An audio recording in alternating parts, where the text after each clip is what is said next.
which is why the country is closely connected with the temple. A long time ago, there was a period of turmoil on the continent. There were no leaders, no countries, so humans and monsters lived together. Barely surviving humanity had no rules or morals, and in the midst of this Hausa, a new axis of power was born. The Netri believed that people could change for the better, so they protected them from monsters, and Blaine ruthlessly punished anyone who broke the rules. Two forces, whose principles were opposite, constantly clashed with each other. That is why Vermouth appeared, who became an intermediary between them. The conflict only worsened, so the god endowed the Netri family with the power to protect others.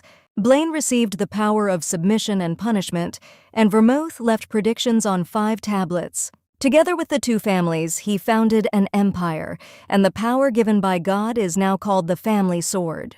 She found it strange that Blaine didn't even have the ability to defend herself, unlike Netri. Sally saw the sad look on the girl's face and worried that she had done something wrong. However, the heroine immediately smiled and asked if there was anything else she could give her to read. The girl wanted to try all the ways to save the Duke, rather than regret that she had not tried anything. After that, the girls went to a tea party where Angela officially congratulated our heroine on the registration of marriage. There was a festive atmosphere at the table as the butler brought flowers for Schuer. The servant announced that it was a bouquet from His Grace, Duke Reynold. The girl was glad that her husband kept his promise and sent her flowers. The girls at the table noticed that the ribbon on the bouquet was more expensive than the flowers themselves. They explained that this is an expensive fabric that is used for sewing clothes. Schuer was surprised, because in the north he gave only flowers, and here he even tied them with a ribbon. In the late afternoon, the girl went back to the palace to attend another ball with her husband. She wondered why the man was holding another bouquet in his hands. However, the Duke noted that he had not given her a bouquet today, although he had promised to do so. Then Schuer told her that this afternoon at tea they brought her a bouquet from the Duke. The girl wondered who in this case sent her these flowers without a note. She even suggested at one point that it could have been Riley or John. At that moment, the doors opened and His Serene Highness the Duke of Blaine and his wife, the Duchess of Blaine, were introduced to all those gathered. At that time, Riley was sitting on the bare ground and did not understand why our heroine did not leave his mind. Next to him stood the butler and maid who were looking at the huge statue of the Duke. They decided where it would be better to put the statue until the return of the owners. Riley did not approve of such an obvious admiration for the human body at all. Although he said that he would look after the north, there was no need for this. The entire garden was covered in the Duchess's magic, and it was truly amazing. Unlike dark magic, sacred powers and magic do not require sacrifices. However, Blaine's swords are different. Even though they use the same magic and swordsmanship skills, the result is completely different from Netri's. Schuer had mentioned that her younger sister had blossomed, but for some reason her own magic was very similar to the energy of a sword. Riley decided to watch the Duke because he got his power at the wrong time. But suddenly something frightened the wizard so much that he dropped the flower from his hands. He turned around and saw a rooster next to him, which had a black flower in its beak. The boy was annoyed that he could be frightened by some pathetic animal. Meanwhile, in the central part, John was congratulating his masters on their official wedding. The man explained that he had visited his brother on the parade ground, so he was absent from the last ball. He was glad that the girl received a bouquet of flowers, and her work was not in vain. At that very moment, the girl was called out by her friends Brittany and Angela. It seemed as if they were up to some prank and were ready to act. The heroine asked the Duke to chat with someone else and leave her alone for a while. He was interested in his wife's behavior, but decided not to interfere. The man noted that he had something to do in the near future. In fact, it was all a distraction for Angela to roll out the cake. So Schuer grabbed her husband's hand and pulled him to the center of the hall. The girl came closer to the cake and officially congratulated the Duke on his marriage. It was a cute cake with a heart, a lit candle, and their names on it. Schuer and Duke Reynold bent over the cake together and blew out the candle. Immediately after that, the girl snatched a flower from her bouquet and decided to show off her gift. She smiled and briskly threw a delicate pink flower high into the air. Immediately afterward, the entire hall was filled with 1,000 falling petals. Rumors spread that the Netris lied when they said that only the younger sister inherited the power of blooming.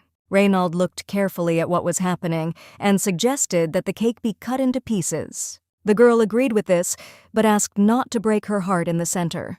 Since this is a symbol of her love, it was necessary to cut off the part where the heart ends.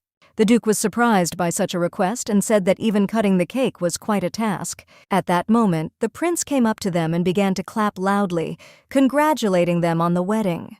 He was very happy to be able to personally congratulate his friend on this event. However, something in his appearance especially attracted the attention of our heroine. The girl noticed that the ribbon of His Majesty the Crown Prince seemed familiar to her.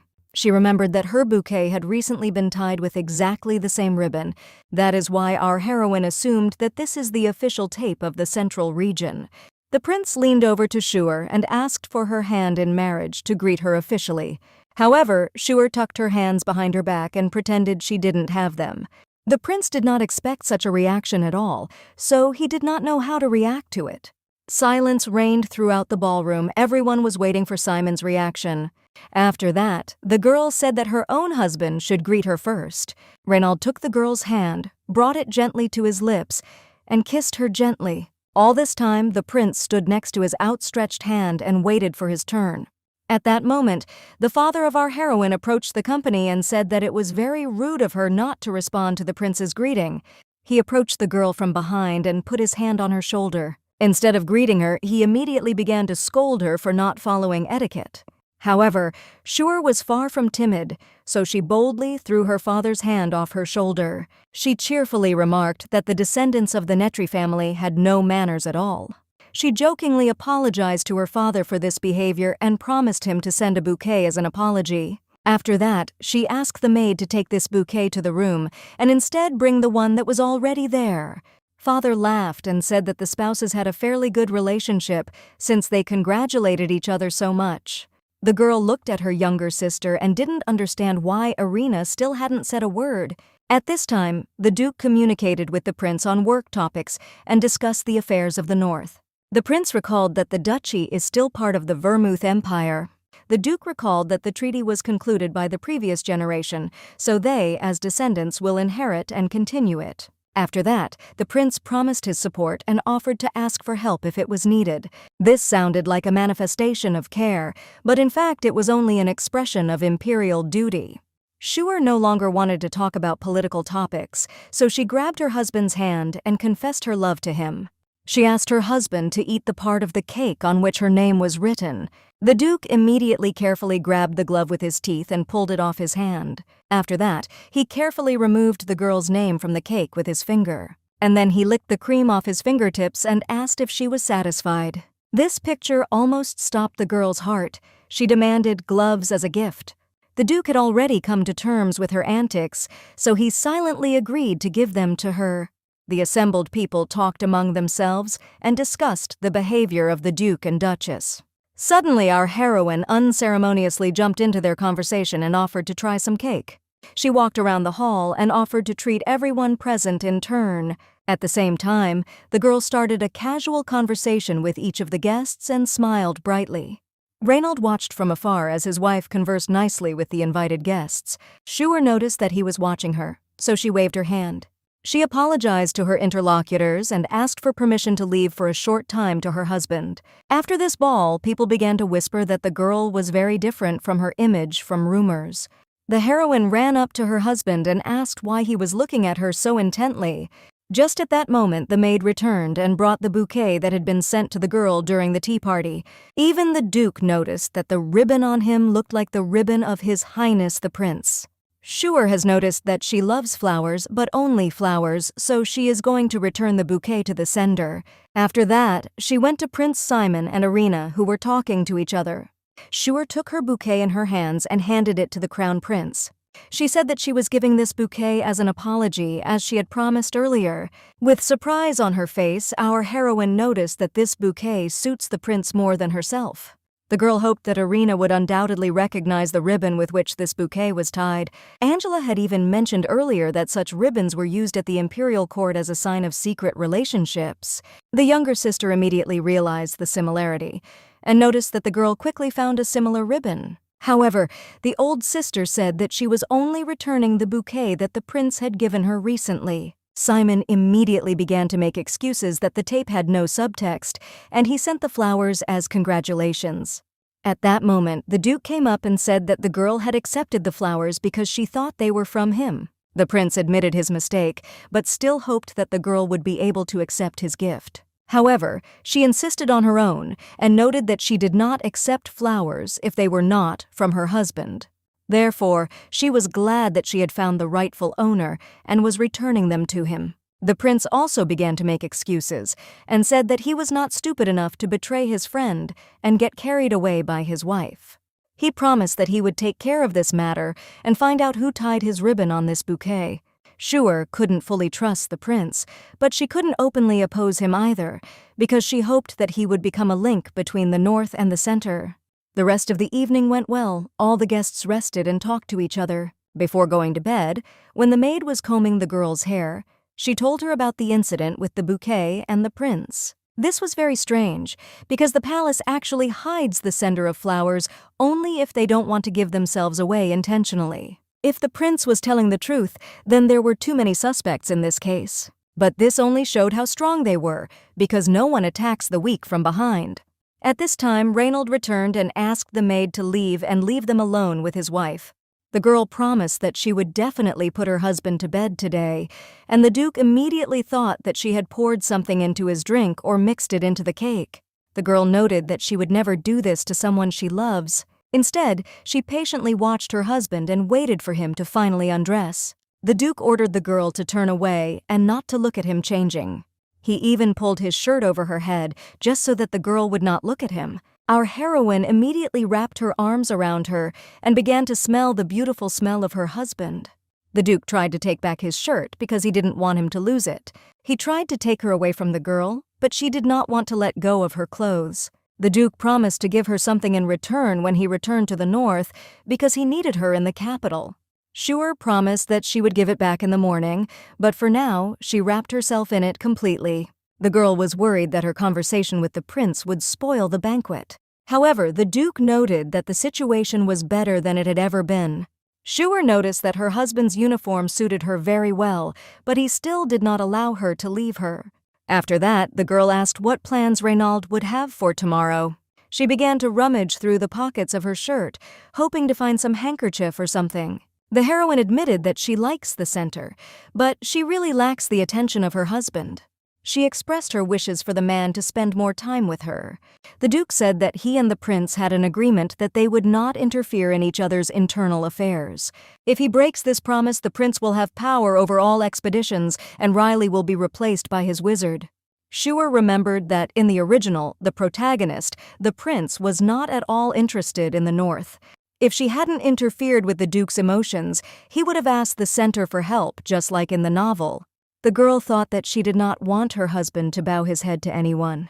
She continued to listen to her husband, but at this time she gradually fell asleep. She was still trying to stay awake longer and spend time with her husband. However, the Duke immediately realized how tired the girl really was. Shuer found the Duke's hand, brought it to her face, and immediately fell asleep afterward. Some time later, when the girl was already asleep, Reynold was still watching her. He never took his hand away from the girl and just continued to sit next to her. He silently examined his fiancée and tried to study her as best he could. The three founding families of Vermouth, Blaine, and Netry lived in harmony until the imperial family came to control the other two. The engagement with Irina, support in the conquest of the North, became the support of all this. However, Simon was the only one who opposed the actions of the imperial family. But everything suddenly changed after the engagement with one of the Netry sisters. The Duke could not get the incident with the ribbon on the bouquet out of his mind. He was pulled out of his thoughts by a slight stirring next to him and the girl's sniffling. She was smiling in her sleep, and it seemed that she was dreaming something very good. The man calmly continued to watch his young wife and think. The next morning, John went into their room and found the Duke getting his papers. The man ordered his assistant to find the best and most beautiful carving ring. John was disappointed that he had been pulled out so early in the morning for such a trifle. Reynold went on to describe the ring he wanted to find for his wife. John had no choice but to obey and go in search of the necessary thing. After a while, our heroine woke up and immediately saw the Duke in front of her. She considered this a good sign and was glad that now her day would be successful. As promised, the girl took off the Duke's shirt and gave it back to him. After that, she changed her clothes and was about to leave her room when she noticed flowers. It was the Duke who brought his wife the promised bouquet of flowers for each training. He explained that he could use the local training field at will, as in the north. The Duke noticed that Jim, the chief captain of the Knights, Irina's confidant, and John's brother, was now in charge of it. The man immediately began to worry about why the Duchess was asking so many details about his brother. They continued to swear while gradually moving towards the training field. The guys were walking along the corridor of the castle when they heard other people whispering to each other. The girl asked her husband what was happening, but he did not know. Like this video. Hit the like button and subscribe for more videos.